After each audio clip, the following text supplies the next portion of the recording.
नमस्कार साथियों, मैं कर्णत्री जो कि लोगों के बीच में रह के लोगों के सामाजिक तौर पे जो सेवा करने के लिए कर्णत्री ने जो प्रण लिया है आम आदमी पार्टी की तरफ से, तो मैं उन मेरे भाइयों को जो मुझे लाइव देख रहे हैं, जहाँ मुझे जो शेयर कर रहे हैं, जहाँ अपने दिलों में जिन लोगों ने मुझे बसाया हुआ है, जहाँ मुझे लोग चाहते हैं कि आने वाले दिनों में कर्णत्री कहीं ना कहीं हमारे लिए कहीं ना कहीं साधन बने, काम करे और हम इनसे भरपूर फ़ायदा लें।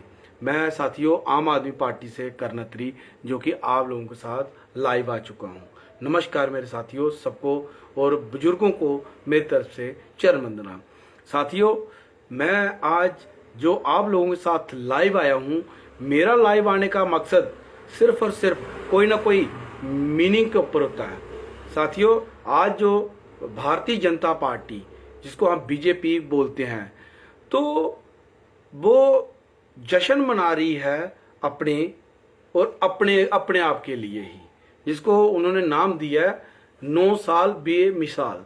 भाके सही बोला उन्होंने, 9 साल बेमिसाल, जनता का बुरा हाल और युवा बेरोजगार, बच्चा घर घर बैठा हुआ। आज की डेट में हमारे युवा जो कि बच्चों के लिए एक अगर कोई देखा जाए तो जो हमें 9 साल का जो पीरियड आज के समय में जो हमारे साथ बीता हुआ है हम कभी नहीं भूलेंगे। साथियों, ये 9 साल वो 9 साल हैं जो इनके लिए बेमिसाल हैं, लेकिन जनता के लिए बुरे हाल हैं। कहीं भी देख लीजिए, चाहे हमारी महिलाएं देख लीजिए, जो इनके साथ धोखा किया गया हुआ है। इनको घर में जो चूल्हा चलाने के लिए जो गैस का इन्होंने योजनाएं निकाली थी कि आप लोगों को फ्री में सिलेंडर दिए जाएंगे, आज वही सिलेंडर बढ़ाने के लिए 1200 रुपया सिर्फ और सिर्फ कैश चाहिए, जहां से सिर्फ सिलेंडर मिलता है। अगर वहां से घर लाना है तो उसका चार्जेस अलग रहेगा। लेकिन बड़े अफसोस से ये कहना पड़ता है कि क्या हमारी जो बीजेपी ने हाथी के दांत खाने और दिखाने के अलग अलग रखे हैं, दूसरा इनका जो चश्मा है अपने लिए अलग बनवाया हुआ है और जनता के लिए अलग बनवाया हुआ है। ये आपको साबित करना पड़ेगा, आपको लोगों को समझना पड़ेगा। अब बीजेपी के लिए हम लोगों को कहीं ना कहीं अलविदा कहने के लिए सोचना भी पड़ेगा, क्योंकि बीजेपी ने जो काम 70 साल में हमें नहीं सोचे थे, वो हमें 9 साल में इन्होंने समझा दिए कि एक तो हम युवा को बेरोजगार करेंगे, और आज देखो हमारे डिस्ट्रिक्ट सांबा में इतना बुरा हाल है कि नशे की खेपें रोज। और मैं सल्यूट करता हूँ बिनाम तोश जो हमारे एसएसपी आए हुए हैं, कहीं ना कहीं उसने अपना पूरा जोर लगा के 24 आवर जो सर्विस दे रहे हैं, मैं उनको सल्यूट करता हूँ। कहीं ना कहीं जो गिरोह को वो डेली कहीं ना कहीं से पकड़ रहे हैं। लेकिन कहने की बात यह है कि ये कारण क्यों बन रहा है कि जो लोग नशे की तरफ जा रहे हैं, नशा बेचने की तरफ जा रहे हैं। क्या हम वो युवा जो नशे की तरफ जा रहे हैं या नशे में पड़ चुके हैं, उनके लिए अगर कोई पहले से हमने कोई साधन बनाए होते, बच्चों के कोई रोजगार के साधन बनाए होते, तो शायद आज ये नौबतें हमारे पास नहीं आती। नशा तो पहले भी होता होगा, लेकिन बच्चे इतनी गहराई से इसको इंटरेस्ट के साथ काम कर रहे हैं जैसे कोई इसकी कोई जॉब लगी हो। साथियों, ये समझना पड़ेगा, ये सिर्फ और सिर्फ बेरोजगारी का ही कारण है। बीजेपी ने इसके ऊपर कोई बात नहीं की। और जो युवा आज फॉर्म लगा के, हमारा बच्चा 9 साल में, जिस बच्चे के एज मान लो अगर 25 27 भी हुई होगी, वो आज की डेट में उसकी एज कितनी होगी 9 साल में वो कहाँ से कहाँ चला गया? क्या वो जॉब लेने का हकदार रहा? ये क्या समझा रहे हैं, किसको समझा रहे हैं? हमारा युवा कहीं ना कहीं इतना परेशान कर दिया है। उनके माता पिता की जो पूरी मेहनत थी, पूरी उम्र लाइफ की, वो कहीं ना कहीं इन्होंने पानी फेर दिया। फिर आप ये सोचिए कि जो हमारे किसान भाई हैं, उनके लिए कौन सी पॉलिसी इन्होंने बनाई, कहीं ना कहीं वो भी इनको डुबो के रख दिया। देखिए, जो एक रेल हमारे पुराना एक साधन था। और हिंदुस्तान में अगर सैलरी के मामले में देखा जाए, अर्न इनकम, तो वो रेल हमारा सबसे पहले डिपार्टमेंट आगे आता था जो अर्न इनकम हिंदुस्तान के लिए पैसा जोड़ती थी। लेकिन आज देखिए लोगों के मन में इतना डर पैदा हो गया है कि रेल में बैठने से भी डर रहे हैं, त्राइमा मचा हुआ है। कितने गुना इन्होंने एक्सीडेंट करवा दिए, लेकिन किसी को ये भनक नहीं लग रही कि रीज़न क्या है। कहीं ना कहीं पटरी बता देते हैं, कहीं कुछ बताते हैं। भाई पटरी की बात आए तो क्या पटरी दोबारा उसको चेक नहीं करनी चाहिए थी? अगर किसी को चोट आ जाती है तो उसका एक्सीडेंट होता है तो तब भी उसको इलाज किया जाता है। लेकिन इनका क्या है, ना तो इनका कोई घर का कोई जाएगा, ना इनके बारे में कोई ऐसी प्रॉब्लम है। जिन परिवारों के कहीं ना कहीं बच्चे परिवार ही खत्म हो गए हैं, उन लोगों के बारे में सोचिए कि वो क्या सोच रहे होंगे। ये रेल का हाल है। अब देखिए कहीं ना कहीं जो बैंक का हमारे, उन्होंने ऐसी लूट मचाई हुई है कि जो पैसा जमा ना करवाए उसके लिए भी कटिंग रखी हुई है, जो जमा करवाए 3-4 ट्रांजेक्शन उसके लिए भी कटिंग रखी हुई है। वो भी देखो बुरा हाल।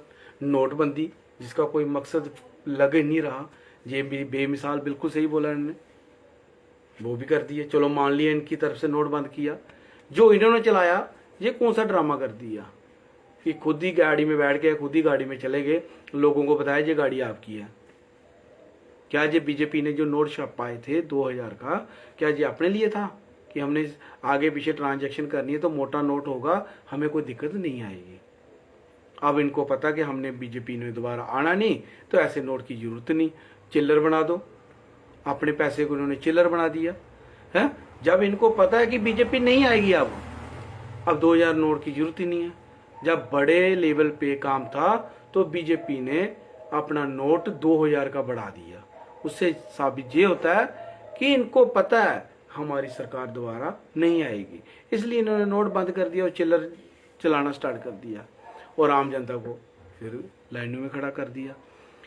अब बात आती है हमारे जम्मू कश्मीर के ऊपर।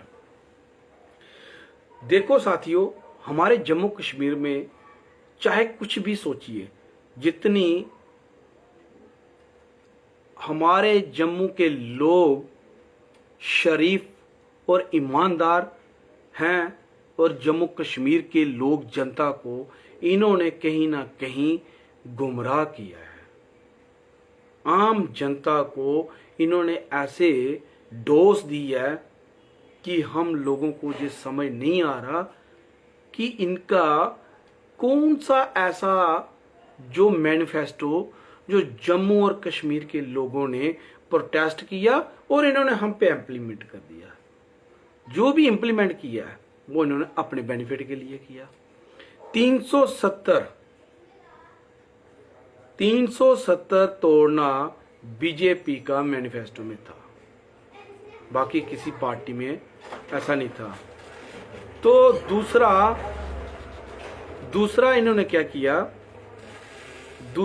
क्या किया, जैसे कि ड्यूटी बना दी। अब मुझे ये बताइए, ड्यूटी के लिए हम लोगों ने कहाँ प्रोटेस्ट किया, जो हमने कहा कि हमें जम्मू कश्मीर में ड्यूटी चाहिए? ये भी गलत किया। तीसरी बात, हमारा बच्चों के साथ बेरोजगारी इतनी बढ़ा दी है कि आज युवा इतना परेशान है, वो सोच रहा है कि डिग्री को जला के रख दें या कहीं ना कहीं फ्रेम फोटो करवा के रख दें। साथियों, 9 साल में अगर किसी के घर का चूल्हा नहीं चला सकती जो सरकार, वो हमने करनी भी क्या है? उसको निकालो देश से, दुनिया इंडिया भारत से बाहर। हमने क्या करनी है ऐसी सरकार जो देश के लिए कहीं ना कहीं कर रही है बर्बाद? युवा ही एक ऐसी पिल्लर है, युवा एक देश का रीढ़ की हड्डी, बोन्स जिसको हम बोलते हैं, कि ये रीढ़ की हड्डी अगर टूट गई तो हमने किसके भरोसे चलना है? आज युवा इतना परेशान है, नशा इतना बढ़ा दिया है कि कहीं ना कहीं आज युवा क्या डिसीजन ले रहा है वो अपनी फैमिली को भी नहीं बता रहा। मेरे साथ राजेश परगोत्रा जी, जुड़े हुए हैं, जो कि बहुत ही हॉनेस्ट और बहुत ही ईमानदार हैं, और आम आदमी पार्टी के कहीं ना कहीं उभरता चेहरा, जो कि हमारे बीजेपुर में बड़ी खुश नसीब की बात है, वो डिस्ट्रिक्ट सांबा में रहते हैं, लेकिन उनका जनाधार इतना बढ़ रहा है, इतना बढ़ रहा है, लोग उनकी चाहत, उनकी आवाज़ सुनने के लिए मतलब अलग अलग डिस्ट्रिक्ट से आवाज़ आ रही है कि राजेश प्रगोत्रा जी आप आगे बढ़ो, हम तुम्हारे साथ हैं। राजेश प्रगोत्रा जी आप आगे बढ़ो, हम तुम्हारे साथ हैं। राजेश प्रगोत्रा जी, मैं आपके लिए बहुत ही धन्यवाद बोलता हूं कि आप मेरी वीडियो देख रहे हैं, और आपके लिए जनता कहीं ना कहीं आम आदमी पार्टी की तरफ से आपको जो एमपी का चेहरा देखना चाहती है, ये बड़ी एक खुश नसीब की बात है। और मैंने कई लोगों से ये सुना है कि राजेश प्रगोत्रा अगर एमपी हमारे बीच में आते हैं तो हमने दिलो जान से इनको वोट डालना ही डालना है। अगर बीजेपी को जवाब देना है तो राजेश प्रगोत्रा जैसे ही हमें ईमानदार लीडर चाहिए, एक ताकड़ जिसको बोलते हैं जम्मू हमारी डोगर भाषा में, ताकड़ लीडर भी चाहिए, जो कहीं ना कहीं संसद में जाके, कैबिनेट में जाके आवाज को बुलंद करें। लेकिन मैं करण अत्री, जो कि आप लोगों के साथ लाइव आके बीजेपी का मैं कहीं ना कहीं ये जरूर कहता हूं कि हमारे युवाओं के साथ और हमारे बच्चों के साथ जो धोखा किया है, ये कहीं ना कहीं ये बेमिसाल नहीं है। 9 साल युवा बेरोजगार है, युवा को इन्होंने जो बेरोजगार किया है, इसकी सजा जरूर हमारे उन परिवार जरूर देंगे जिनके बच्चों को इन्होंने बेरोजगार किया है। मेरे साथ हरभजन सिंह जी, जो कि नंदपुर के जाने माने चेहरे, जो सरपंच के माने वाले चेहरे हैं, जो भी मेरे साथ जुड़ चुके हैं, मैं इनका भी शुक्रिया अदा करता हूं कि मुझे इस लायक समझते हैं करण अत्री को, जो कि मुझे लाइव देख रहे हैं। मैं बॉर्डर बेल्ट के होने के नाते और मेरे हरवंश जी बॉर्डर के होने के नाते इनको सारा पता है कि बॉर्डर के एरिया में कौन कौन सी जरूरतें हैं, जो कि बीजेपी ने बोला हमने ये कर दिया।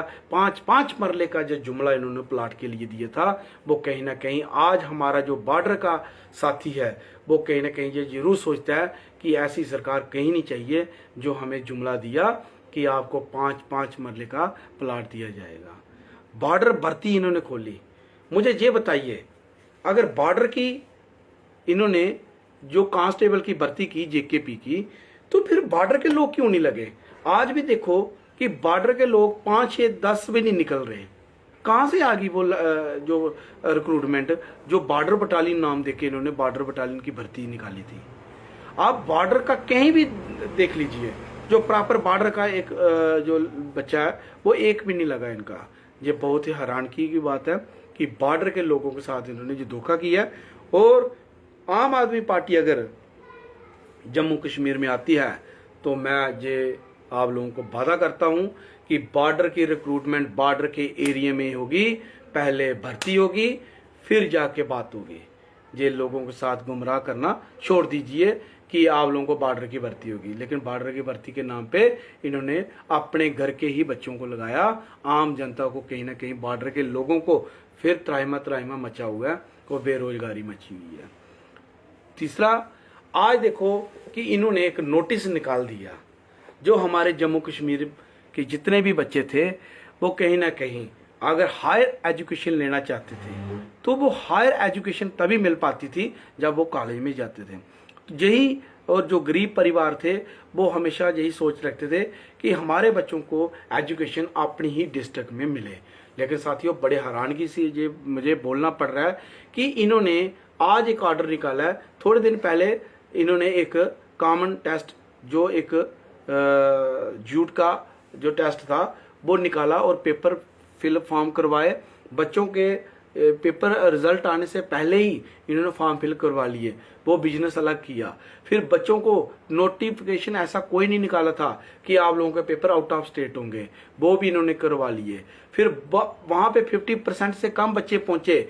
जो पेरेंट्स जैसे डोडा, किश्तवाड़, बनी, ये बच्चे कहीं ना कहीं घर पे रह गए और जम्मू कश्मीर के बच्चे भी कहीं ना कहीं घर पे रह गए। जो सुबह पेपर था, रात को 11 बजे उनको व्हाट्सएप या ईमेल मैसेज आ रहा है, आप एडमिट कार्ड डाउनलोड कर लीजिए। ये धोखा था। जब कई बच्चों ने, पेरेंट्स ने अपनी जेब पॉकेट से पैसे खर्च करके आउट ऑफ स्टेट पेपर देने भी गए, अब पेपर करवा के 50% बच्चों का अब इन्होंने एक आर्डर निकाल दिया कि बीजेपी वालों ने कि हमने बच्चों के लिए एक इस बार का जो मेरिट बेस पे ही एडमिशनें होंगी। भाई मुझे ये बताइए, ये प्लान क्या हमें प्रोटेस्ट करने से मिलते हैं? बच्चों को कहीं ना कहीं तड़फा के मिलते हैं? क्या ऐसी सरकारें जो बोली हैं, जिसको ये समझ नहीं आता कि हमारा बच्चा इतना सफ़र नहीं कर सकता? क्या जम्मू कश्मीर में इतना हल नहीं हो सकता था कि जो पेपर था वो 1-2 दिन में हो जाता, 2-4 दिन में, हफ्ते में करवा लेते? लेकिन कहीं ना कहीं इन्होंने गुमराह किया। लेकिन ज़्यादा ना बोलते हुए वो हमारे जम्मू कश्मीर के लोग इस बात समझते हैं कि 9 साल जो बेमिसाल हैं, युवा बेरोजगार है, जनता का बुरा हाल है। ये आप लोगों को समझना पड़ेगा। और कर्णत्री आप लोगों के साथ जहाँ पे ही अलविदा लेता है। जय हिंद, जय भारत, आम आदमी पार्टी जिंदाबाद।